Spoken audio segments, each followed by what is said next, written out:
сіздермен шаурма жасайтын боламыз. Ол үшін бізге картоп керек. Картопты бірінші дәл осы видеодағыдай етіп турап, суға жуып аламыз. Оны қызып тұрған майға қуырып, фри жасаймыз. Енді тауықтың филесін алып, оны тураймыз да, дәл видеодағыдай етіп, алдымен бұны тұздаймыз. Тұз, қара бұрыш, қызыл бұрыш қосып, жақсылап отырып араластырып аламыз. Сосын бұны қызып тұрған майда қуырамыз. Міне қуырып алғаннан кейін, бұны жақсылап отырып майынан ажыратып алдым.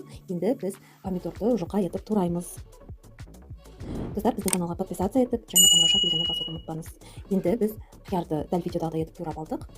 Дайын лавашымызға бірінші фри саламыз, үстіне кетчуп жағамыз, қуырылған тауықтың етін қосамыз, помидорымызды саламыз, және қиярымызды саламыз, үстіне майонез саламыз. Міне жақсылап отырып барлығын салдым. Енді бұны орайтын боламын. Орап жатырмын. Орап алғаннан кейін екі жағын табаға басып аламыз. Міне біздің шаурмамыз дайын. Сіздерге кесіп көрсетейін. Өте дәмді шығады. Сіз де осы рецепт бойынша жасап көріңіз.